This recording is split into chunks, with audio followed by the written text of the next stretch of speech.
എനിക്ക് ഇതിന്റെ അർജന്റ് ഒരു കാര്യം പറയാനുണ്ട്. ഫോണിൽ കൂടെ പറയാൻ പറ്റൂല. നേരിട്ട് കണ്ടേ പറയാൻ പറ്റൂ. നീ പെട്ടെന്ന് ഊറ്റൊഴിയിലെടുത്തു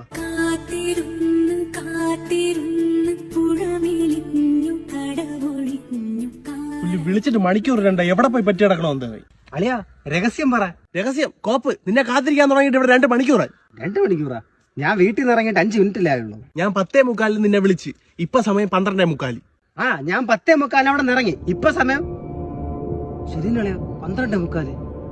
ഇല്ലളിയാ ഞാൻ 5 മിനിറ്റേ ആയുള്ളൂ അവിടെ ഇറങ്ങിയിട്ട്. 5 മിനിറ്റ് എന്നുള്ളത് എനിക്ക് ഇപ്പൊ 2 മണിക്കൂറായടേ. അളി സത്യമായിട്ട് ഞാൻ ഇറങ്ങിയിട്ട് 5 മിനിറ്റേ ആയുള്ളൂ. അളിയ നീ ഏത് വഴി വന്നത്? ഞാൻ പൊട്ടക്കുളം വഴി കയറി വന്നു. പൊട്ടക്കുളം വഴിയാ? എടാ അതുവഴിയൊക്കെ ആരെങ്കിലും വരുവാടാ? അത് വേറൊരു ലോകമാണ്. അതിനകത്ത് പെട്ടുപോയ ലൂപ്പി പെട്ട പോലെയാണ്. അവിടെ നിന്ന് രക്ഷപ്പെട്ട് പുറത്തു വന്നൊരു അപൂർവം ചിലര് മാത്രമേ ഉള്ളൂ. അവര് പറയണ കഥകൾ കേട്ടാ അവിടെ ജീവിക്കണവരൊക്കെ വളരെ മിസ്റ്റീരിയസ് ആയിട്ടുള്ള ആൾക്കാരാണ്. മിസ്റ്റീരിയസാ? അതെന്തോന്ന്? നീ അവിടെ നിന്ന് രക്ഷപ്പെട്ട് വന്നതേ പുണ്യമാണ്. അത് വിട്, നീ വന്ന വഴിക്ക് എന്തെങ്കിലും കണ്ടായിരുന്നു? ഞാൻ വരണ വഴിക്ക് ഒരു 3 പേരെ അവിടെ കുത്തിയിരിക്കണത് കണ്ട്. അവർ നിന്നെ കണ്ടാ? അവരെന്നെ കണ്ടില്ല. ഞാൻ 3 പേരെ മാറി മാറി വിളിച്ച്. അവരനങ്ങാതെ അങ്ങനെ തന്നെ ഇരിക്കുന്നു. പക്ഷെ അതിലൊരാളെ കാണാൻ എന്നെ പോലെയായിരുന്നു.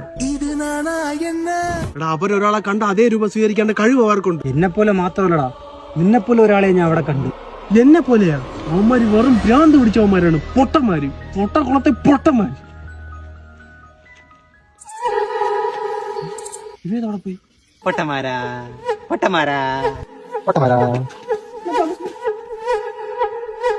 അപ്പം പറയണം, നിങ്ങൾ വിശ്വസിച്ചാ?